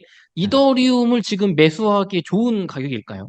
비트코인 대비해서는 좋다고 생각합니다. 음, 비트코인은 벌써 이더리움 아니 ETF 효과를 받고 네, 이더리움은 지금 날 받아놓고 기다리고 있는 상황이기 때문에 네, 얼마만큼의 큰 움직임이 있을지는 모르지만 중간에도 네, 물론 변동이 있겠고 하지만 큰 그림으로 봤을 때 뭐 올 말쯤 보자면 네, 비트코인보다는 좀 더 좋은 수익률을 보여주지 않을까 이런 생각을 음, 해보고 그런데 이더리움 자체만 놓고 보자면 허허 이거 지금 들어가면 글쎄요 아까 말씀드린 것처럼 비트코인과 함께 가는 거기 때문에 지금 굉장히 많이 올라와 있는 상황이잖아요. 네, 그리고 또 매수 기회는 앞으로도 얼마든지 있을 수 있다.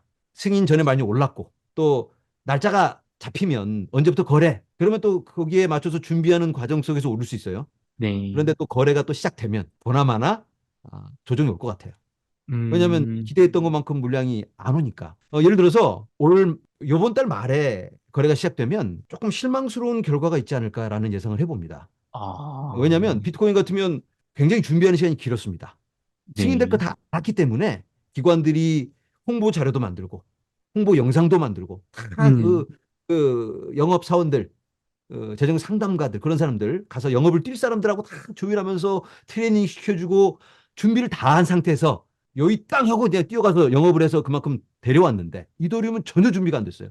왜냐하면 음. 테슬라도 몰랐거든. 아, 통과될 줄 승인될 몰랐으니까. 몰랐으니까. 그런데 갑자기 기관들도 몰랐어요. 해시우드, 블랙록 깜짝 놀랐어요. 아니 안 될 줄 음, 알았는데 갑자기 화요일 날 아침에 서류 제출해. 이번 주 안에 결정 내려야 돼. 이러니까 그지 서류 제출 안 하고 홍보 영상 전혀 없습니다 지금. 그럼 이제 음, 부랴부랴 홍보 자료 만들고 있는데 그러면 재정 상담가들은 전혀 준비가 안 됐다는 얘기예요. 그런데 그쵸. 준비된 게 있어요. 준비된 건 그레이스케일의 물량. 음, 비트코인의 GBTC 물량 때문에 처음에 비트코인이 굉장히 큰 조정을 받았어요. 그런데 네. 이더리움 현물 ETF는 그레이스케일 물량이 기다리고 있습니다. 이거. 낙급 해제예요. 음, 네. 그러면 초반에 큰 물량 유입이 없다면 이게 조금 불안 요소로 작용할 수가 있을 것 같습니다. 아, 매도 물량이 그래서 나와서 오히려 그게 떨어질 수 그렇죠. 있겠네요. 그러면 기관들이 제대로 영업을 못 띄워주면 초반에는 유출되는 물량이 더 많을 수 있다는 얘기죠. 그래서 음, 매수의 기회는 앞으로도 얼마든지 있을 수 있기 때문에 조금 더 보수적인 선택을 하는 게 좋겠다. 이런 말씀 드립니다. 네. 대표님, 그럼 또 이제 이더리움까지 얘기를 해봤는데, 사실 알트코인은 뭐 솔라나도 있고, 아발란체도 있고, 뭐 밈코인도 있고 되게 다양한 분야가 있지 않습니까? 네네. 대표님은 좀 알트코인에 투자를 하는 것 자체는 좀 어떻게 생각을 하시는지요? 일각에서는 비트코인만 사야 된다. 또 이런 비트맥시적인 주장도 있거든요. 저는 매우 좋은 선택이라고 생각합니다. 음, 기회가 있는 거잖아요, 코인에. 음, 예를 들어서 삼성 주식에만 투자해야 될까요? 성장주에 음, 투자해도 됩니다. 좀, 거기에 투자 기회가 있다면. 음, 그래서 이걸 투자적인 관점에서 얼마 오를 건가로 보기보다는 이 기술의 혁신을 봐야 될 것 같아요. 알트코인을 통해서 이루어지는 게 뭔데? 비트코인만 있으면 되지. 과연 그럴까? 음, 알트코인을 통해서 어마어마한 혁신이 이루어지고 있고 더 이루어질 겁니다. 지금 많은 기관들이 예상하고 있는 게 AI를 얘기하고 있죠. 네. AI. AI를 얘기했을 때 AI는 그거 거품이고 그냥 공상과학에 나오는 얘기야. 이렇게 음, 요즘 얘기했다가는 어디 가서 끼지도 못합니다, 대화에. AI는 음, 현실이잖아요.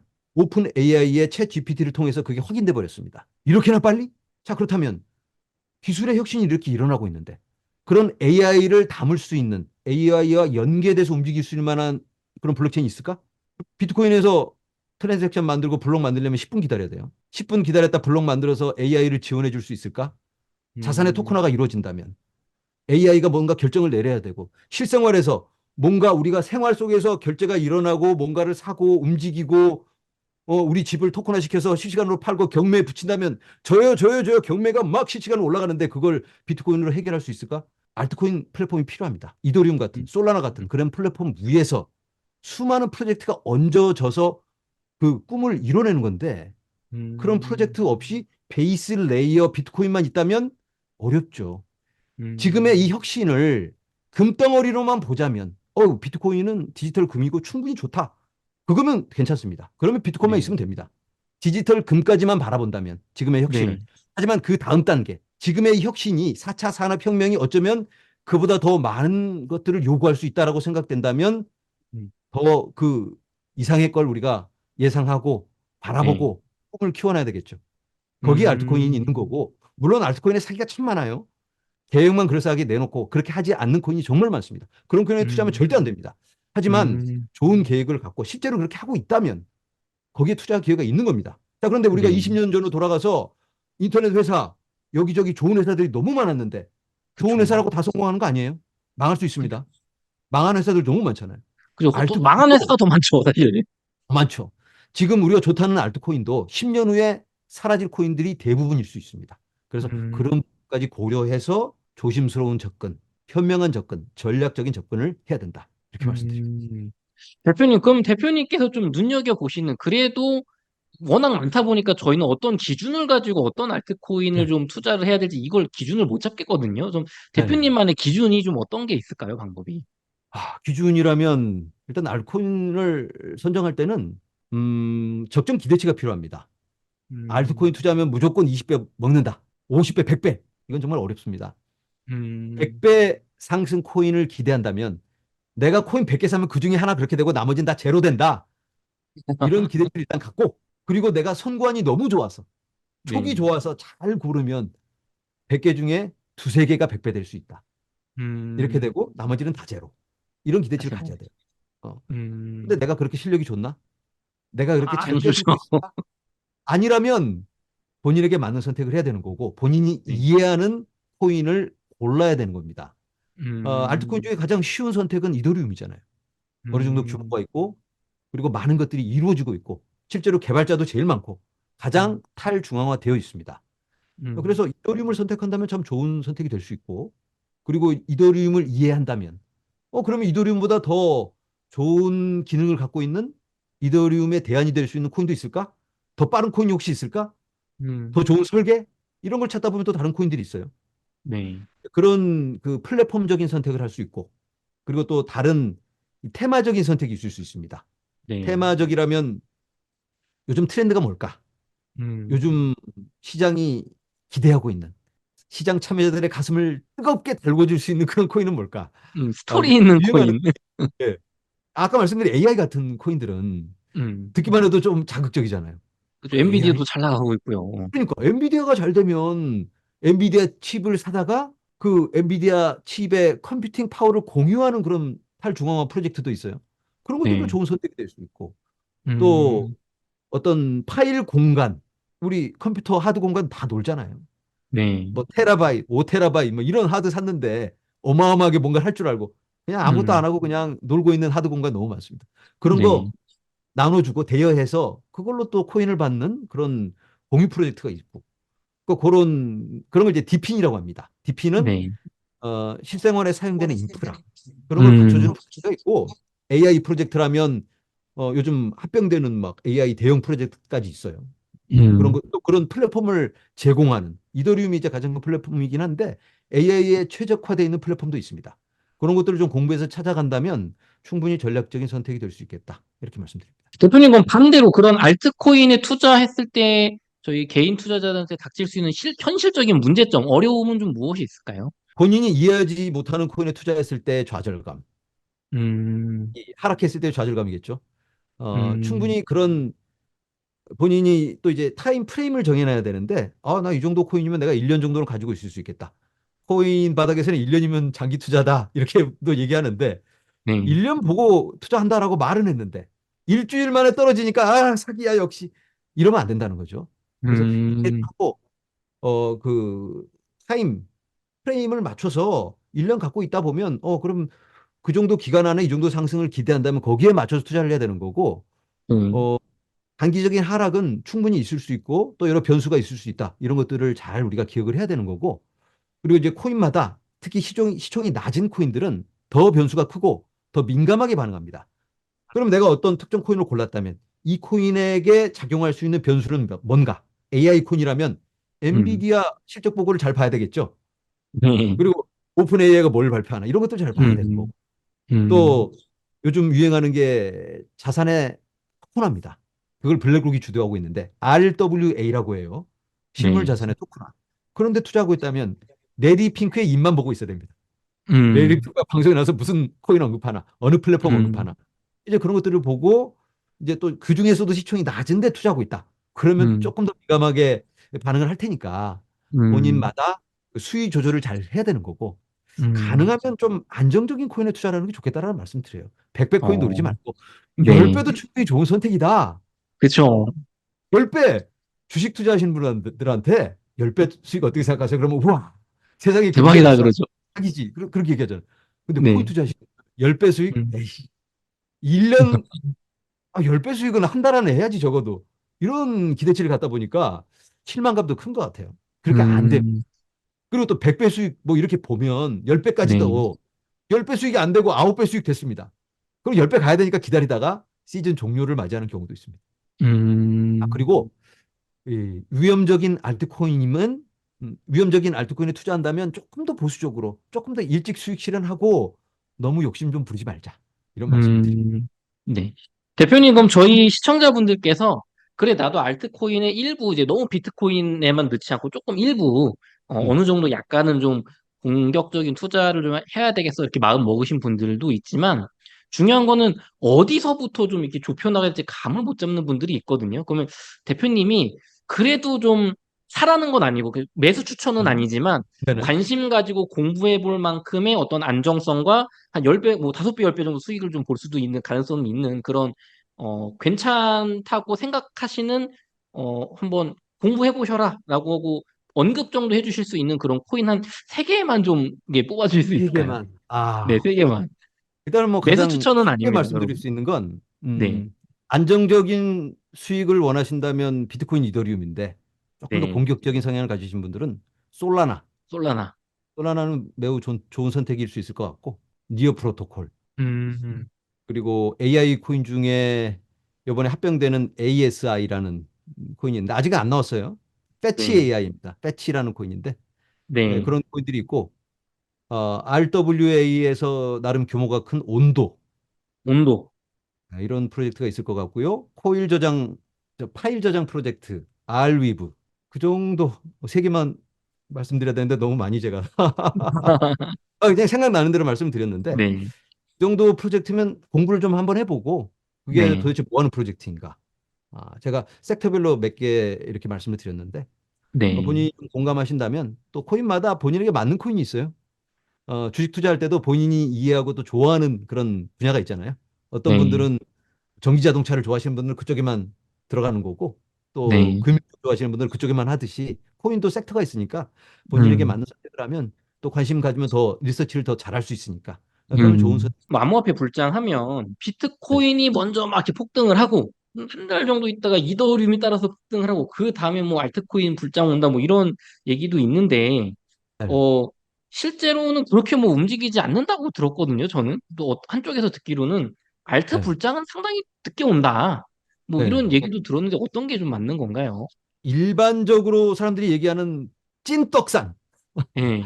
찐떡상은 사이클의 후반부죠. 후반부. 음. 2021년으로 치면 한 3, 4월 정도 한 네. 번 왔고 그리고 11월에 왔고 그 전에는 비트코인이 먼저 쏘고 네. 알트는 쫓아가는 정도. 비트코인이 쏘면 음. 알트는 쫓아가는 정도. 그러다가 어느 순간이 되면 나 몰라 하고 그냥 알트가 먼저 달려가 버리죠. 비트코인 보지도 않고 그냥 음. 혼자. 네. 그런 상황이 오고 그런 상황은 이제 개인 투자자들의 진입에 의해서 이루어지는 거죠. 개인 네. 투자자들이 조금 더 공격적인 선택을 하고 비트코인 사서 언제 돈 버나. 그래서 알트 사고 알트에 알트. 그리고 이제 음. 기관적인 관점에서 봐도 또 기관들이라고 해서 모두 다 비트코인을 사는 것만은 아닙니다. 헤지펀드 음. 정도 되는 그 정도 아니면 또 기회주의적인 기관도 있습니다. 그런 기관들은 비트코인에서 조금 더 많이 오를 수 있는 코인으로 음. 옮겨가는데 어떤 전략이냐면 개미들이 올라탈 수 있는 알트코인. 본인들이 불을 질러 놓으면 개미들이 올라타면 떠넘길 만한 코인을 찾아요. 그래서 그런 코인들도 충분히 알트코인 중에 그렇다면 조금 더 규모가 있는 코인들일 테니까 그런 네. 것들을 한번 볼 필요도 있다. 말씀드립니다. 아, 대표님, 그럼 또 2차 반감기 불장의 그 말씀하신 찐떡상, 거의 끝물에는 모든 알트코인이 묻지마로 대상승한 반면에 최근에 3차 반감기 불장에서는 과거와 달리 좀 트렌드에 맞는 모든 음, 알트코인이 아니라 이제 일부 코인만 뭐 예를 들면은 뭐 그때 유행했던 게 뭐 디파이라든가 뭐 그런 네. 어떤 뭐 NFT 뭐 이런 기술들이 있었잖아요. 상승했다고 들었는데 왜 그렇게 좀 달랐을까요, 과거에? 2017년 같으면 알트코인들이 그때 이제 다 태어났습니다. 거의 대부분. 네. 그러니까 그때는 약속만 있었습니다. 약속. 종이 한 장 들고 네. 이게 우리 백서인데 우리 앞으로 이렇게 할 거예요. 그러면 이 중에서 누가 제일 달콤한 약속을 해주냐? 네. 여기에 승리가 달렸습니다. 백서 하나 잘 쓰면 음. 대박이고 좀 시원치 않게 남의 거 베끼다가 좀 틀리면 이거 들통나서 웃기게 되는 그런 상황이 음. 펼쳐졌어요. 그때는 약속이 다였습니다. 실제로 음. 만든 프로젝트는 거의 없고 아무도 네. 없었고 그랬기 때문에 너도 나도 약속만 내놓고 함께 상승을 했는데 한 4년 지나니까 결과물을 이제 보여줘야 되잖아요. 지난번에 네. 한 약속 어떻게 됐어? 그러면 글쎄요 아직 좀 이러면 안 되는 거예요. 넌 잠깐 뒤로. 그래도 이건 만들었는데 요 정도 만들었어요. 여기까지. 이러면 그래. 그 정도면 가능성 있네. 이러면 이제 뭔가 사람들이 몰려들고 여기에 대해서도 추가 상승이 있잖아요. 2020 음, 같은 경우는 뭔가 결과물을 보여줬던, 그러니까 완전한 결과물은 아니고 가능성을 보여준, 네, 계획에 대한 가능성을 보여준 코인들이 크게 상승을 했고, 그리고 또 그때 새로운 약속을 해주는, 그때는 또 신규 코인이겠죠. 그때가 네, 그때 신규 코인, 그때 구코인에서는 그 가능성을 어느 정도 보여주는 코인, 그렇게 상승을 했습니다. 그때 또 네. 트렌드에 맞 그렇게 달랐다. 그러면 대표님, 요번 2024년은 좀 어떻게 좀 그 흘러갈까요? 음, 이번 2024년은 이제 완전 결과물을 보여줘야 되는 거죠. 그때는 가능성을 아, 보여줬잖아요. 그러니까 네. 그때 구코인이라면 이제는 가능성만이 아닌 그 가능성을 현실로 보여줘야 되는 겁니다. 예를 들어서 음, 이더리움을 우리가 이길 수 있어라고 얘기했다면 네. 이더리움을 이길 수 있는 그 결과물, 초당 몇 개를 처리해 우리는 블록 음, 타임이 얼마냐? 아니면 우리는 스마트 컨트랙을 다른 방법으로 처리한다. 훨씬 더 음, 새로운 설계. 그러면 그 설계가 현실로 드러나서 어느 정도는 검증이 될 수 있는 그런 결과물을 보여줘야 된다. 그래서 음, 결과물을 보여줄 수 있는 코인. 그리고 또 역시 마찬가지로 또 새로운 신생 코인 중에 새로운 달콤한 약속. 음. 대표님, 어떻게 보면은 그 알트코인으로 정말 수익률만 쫓는 투자를 하는 분들이라면, 구코인 같은 경우는 확실한 결과물이 있어야 되지만, 이 신규 코인은 달콤한 요 시대 흐름에 맞는 약속을 잘 타면 어떻게 돈을 버는 거잖아요? 맞습니다. 그러면은 대표님이 생각하실 때 2024년, 2025년에 그 달콤한 약속, 대중들한테 먹힐 만한 그 트렌드한 약속은 좀 어떤 트렌드가 있다고 보십니까? 아까 말씀드린 그런 거예요. AI하고 RWA. 이게 어, 지금 레리 핑크가 나와서 영업을 해요. RWA. RWA. RWA. 그걸 2030년까지 천문학적인 규모, 모든 금융자산, 우리가 알고 있는 주식, 채권, 모든 것들이 다 토큰화가 된다. 뭐 음, 집도, 명의도, 뭐 우리가 알고 있는 모든 자산들이 다 음, 그런 얘기를 해야 되니까. 뭐 유튜버 저 같은 사람이 나와서 뭐 얘기하면 또 선동하는 사람 나와서 저 웅달 책방 안 봐야 되겠네. 이런 얘기를 할 텐데 레리 핑크가 공중파 방송에서 음, 나와서 얘기하니까 무게감이 다르잖아요. 그쵸. 이런 내레티브를 만들어내니까 달콤한 약속이 될 수밖에 없어요. 그리고 음, 실제적으로 뭔가를 또 하고 있으니까. 그리고 AI 그런 달콤한 약속. 그리고 또 우리는 초당 몇 개야? 트랜잭션 음, 몇 개 처리해? 이런 달콤한 약속이 있잖아요. 신생 네. 프로젝트는 아직 그게 되는 게 아니고 약속이에요. 이거. 그쵸. 이런 설계. 솔라나는 이렇게 하는데 우리는 솔라나보다 설계가 더 좋아. 음, 그래서 이런 약속을 해준다. 이런 약속들이 모아지면서 또 사람들의 가슴을 뜨겁게 하고 있는데 그런데 아직 그 뜨거움이 개인 투자자들의 진입이 많지는 않기 때문에 가격적인 이 시세 분출로는 연결되고 있지는 않은 것 같아요. 그런데 음. 이런 시간이 오는데 우리가 그래서 그 트렌드, 유행, 내러티브에 좀 신경을 써볼 필요는 있겠다. 이렇게 말씀드립니다. 음, RWA, 레리 핑크, 세계 최대의 자산운용사인 블랙록의 회장인 레리 핑크가 네. 영업한다는 RWA 기술이 들어간 그런 알트코인 중에 좀 주목할 만한 거 하나만 좀 뽑아주실 수 있을까요? 제일 안정적인 선택은 체인링크라고 생각하고요. 체인링크요, 네. 어.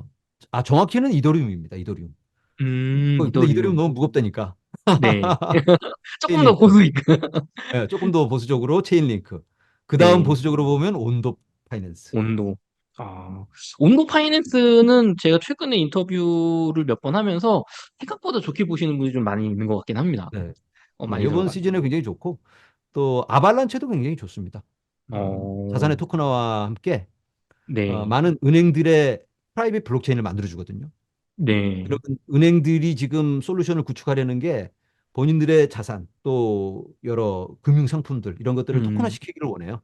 그런 네. 것들을 대신해 주는 게 아발란체이기 때문에 아발란체도 굉장히 한번 관심 가져볼 만하다 이렇게 말씀드립니다. 음, 대표님 좀 끝으로 마지막 질문입니다. 저희가 한 5천만 원 정도를 가지고, 이제 뭐 비트코인, 뭐 이더리움, 여러 가지 알트코인 다 섞어서 포트폴리오를 좀 만들어서 투자를 한다고 하면, 물론 기본적으로 아까 대표님 말씀해 주신 것처럼 좀 20% 정도 떨어질 때 좀 사서 모은다. 이런 개념으로 네. 타이밍은 그렇게 접근을 한다고 했을 때, 뭐 비트, 이더리움, 뭐 아니면 뭐 솔라나, 뭐 아발란체 이런 것들 어떤 정도 비율로 좀 투자를 하면 그래도 좀 안정적이면서 좀 수익도 조금 높일 수 있는 그런 네. 포트폴리오 투자 될 수 있을까요? 기본값으로 말씀드리는 비중이 있어요. 네. 이건 전 세계 사람들의 포트폴리오 평균. 평균 비트코인 50%, 비트 50%, 이더리움 지금 한 15%, 15%. 나머지 알트코인 35%. 어, 이 정도만 해도 충분히 공격적입니다. 이미 이 정도만 해도 공격적이다. 왜냐하면 돈 많은 사람들은 비트코인의 80%입니다. 90%. 아, 돈 음, 없는 사람들, 한방 역전, 인생 한방 역전 노리는 사람들은 알트코인 비중이 100%죠.